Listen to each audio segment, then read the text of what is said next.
بہت سارے دوست احباب ایسے ہیں جو حج پہ جانا چاہتے تھے، اپلائی بھی کیا مگر جا نہ سکے۔ بہت سارے ایسے ہیں جو دل سے ایک تڑپ تھی، جانا چاہتے تھے، اسباب مہیا نہیں ہوئے، اتنے پیسے جمع نہیں ہو سکے، یا اور کوئی گھر میں کوئی ایسی ضرورت پیش آ گئی، کوئی گھر میں بیمار ہو گیا، یا کوئی اور ایسی انسان کی ذمہ داری آ گئی جس کی وجہ سے وہ نہیں جا سکا۔ تو ان دوستوں کو میں عرض کرتا ہوں کہ پریشان ہونے کی کوئی بات نہیں ہے۔ پہلے یاد رکھیے ہم نیت کے مکلف ہیں، انما الاعمال بالنیات، اعمال کا دار و مدار نیت کا ہے۔ ہماری نیت تھی کہ ہم حج پہ جائیں گے، ہم نے کوشش کر لی، انشاءاللہ اللہ پاک اجر عظیم عطا فرمائے گا۔ یہ میں نہیں کہہ رہا کہ آپ کی اگر فرض حج تھی اور ساکت ہو جائے گی اس سے کرنے سے، نہیں، فرض حج تو آپ کو کرنی پڑے گی، مگر بہرحال آپ کو اللہ کی طرف سے اجر عظیم ملے گا اس صبر پہ۔ آپ کی نیت تھی، آپ کی طلب تھی، آپ کی محبت تھی۔ اللہ پاک تو دل دیکھتا ہے نا۔ اللہ پاک کیا کہتا ہے کہ تمہاری قربانی کا خون اور گوشت نہیں پہنچتا، مگر تمہارے دل، تمہاری نیتوں کا اللہ پاک دیکھتا ہے۔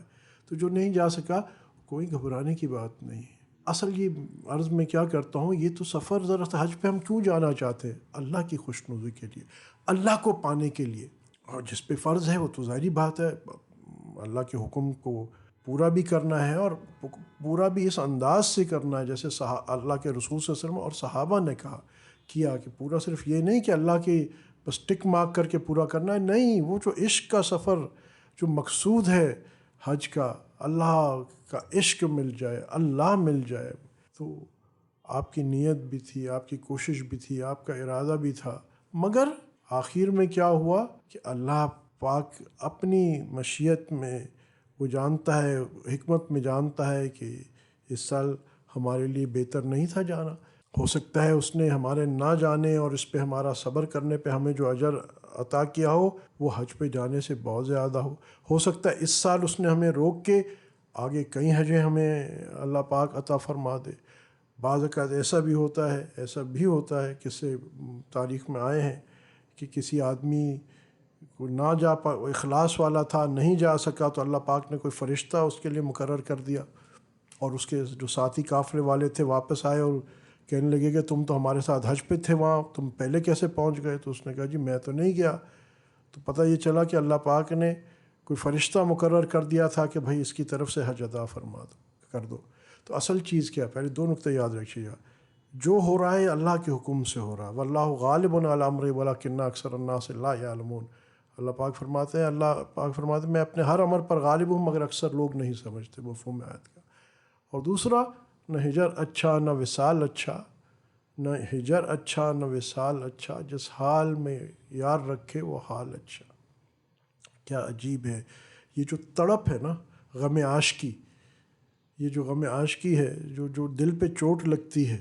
علی رضی اللہ تعالیٰ عنہ فرماتے ہیں کہ میں نے اپنے اللہ کو اپنے ارادے ٹوٹنے سے پہچانا۔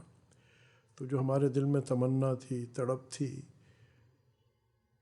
حج پہ جانے کی، مگر اس کو نہیں منظور تھا۔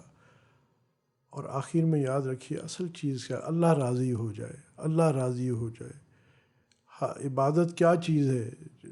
جو اللہ کا احکام ہے جب وہ پورا ہوتا ہے تو وہ عبادت بن جاتی ہے۔ مثال کے طور پہ افطاری کے 1 منٹ پہلے کھانا کھانا حرام، کھانا کھانا گناہ، اور افطاری کے 1 منٹ بعد اب تاخیر کرنا مکروہ، اب کھانا کھانا ثواب۔ دیکھیں رمضان میں کیا ہوتا ہے، کیا حکم آتا ہے، جی افطار ہو جائے وقت داخل تو اب آپ فوری جلدی کریں افطاری میں۔ تو اب افطاری کرنے والا اللہ کو پسند ہے کہ یہ افطاری کرے۔ تو کیا مطلب ہے کہ اصل چیز نہ کھانا بند کرنا نیکی ہے، نہ کھانا کھانا نیکی ہے۔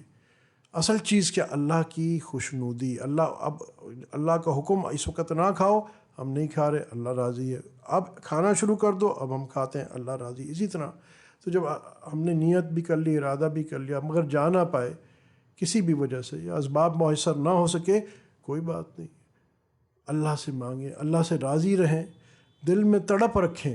بے شک دل روتا رہے، یہ دل رونا جو ہے، ہو سکتا ہے کہ آپ اللہ کی شان ہے کہ ہر آنسو، یہ دل کا آنسو جو ہر آنسو کے بعد اللہ آپ کو حج کا ثواب نصیب فرمائے۔ اس کی شان ہے نا، وہ تو دل کی تڑپ کو دیکھتا ہے، وہ تو دلوں کو دیکھتا ہے، وہ تو دل کے اخلاص کو دیکھتا ہے۔ اس کے لیے ایک اور میں عرض کر دوں، ایک وظیفہ بھی آپ سے عرض کر دوں، بہت مجرب ہے۔ وہ کیا ہے؟ جو حج پہ جانا چاہتا ہے نا آئندہ سال کے لیے بھی، عمرے پہ، حج پہ، تو ہر نماز کے بعد فرض کا سلام پھیر کے اور اس کے بعد ایک بار تلبیہ پڑھ لے، لبیک اللہم لبیک لبیک لا شریک لک لبیک ان الحمد والنعمت لک والملک لا شریک لک، ایک بار پڑھ لے، انشاءاللہ اللہ اپنے فضل سے بڑھائے گا۔ اور ہم اپنی طلب، ہمیں تو اللہ کے آگے اپنی طلب پیش کرنی ہے، طلب پیش کرنی ہے۔ اللہ اس بات کا محتاج نہیں ہے کہ جب تک ہم حج کریں نا تب تک وہ ہمیں اس کا ثواب نہ دے۔ ایسا بھی ہو سکتا ہے کہ ہوتا ہے نا کہ ایک آدمی حج کے رستے میں ہی ہے، بلکہ آتا بھی ہے ایک آدمی حج کا، اس نے احرام پہن لیا ہے، اب حج کیا نہیں ہے ابھی، اور اس کی موت آ گئی، تو کہتے ہیں اللہ پاک ایک فرشتہ قیامت تک مقرر کر دیتے ہیں کہ وہ اس کے لیے قیامت تک حج کرے گا۔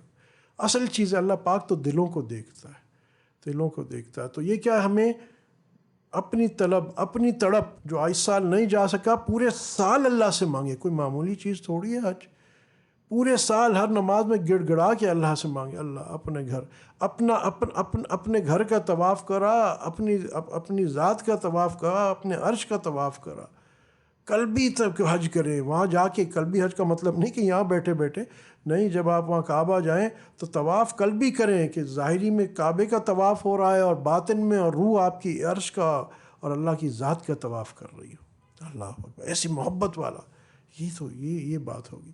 ہاں، اس میں ایک بات اور عرض کر دوں، بعض، میں نے ابھی کہا کہ یہ دل کی نیت کا اعتبار ہے، تو بعض بیچارے بے سمجھ لوگ اس کہتے ہیں کہ بھائی جو صاحب استعداد ہیں، جو صاحب حیثیت ہیں، وہ کہتے ہیں جی ہم حج پہ اتنے لاکھ روپے لگا دیں تو اس سے بہتر نہیں ہے فلاں غریب کی بیٹی کی شادی کرا دیں، فلاں کو کوئی چندہ دے دیں، فلاں کے لیے کوئی گھر بنا دیں۔ دیکھیے، میں نے عرض کیا کہ اصل چیز، جو ابھی میں نے عرض کیا کہ اصل چیز کیا ہے کہ افطاری کے ٹائم سے 1 منٹ پہلے کھانا منع، اور 1 منٹ بعد کھانا نہ کھانا منع۔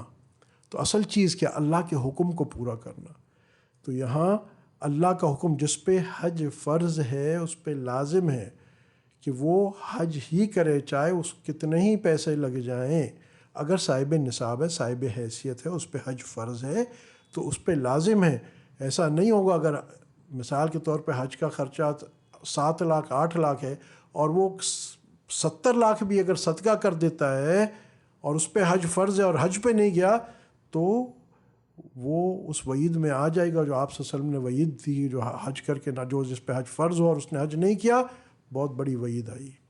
تو اس بات پہ بھی اچھی طرح سمجھے کہ جس پہ حج فرض ہے وہ پہلی فرصت میں انتظار بھی نہ کرے، زندگی کا کیا بھروسہ، کوشش کرتا رہے۔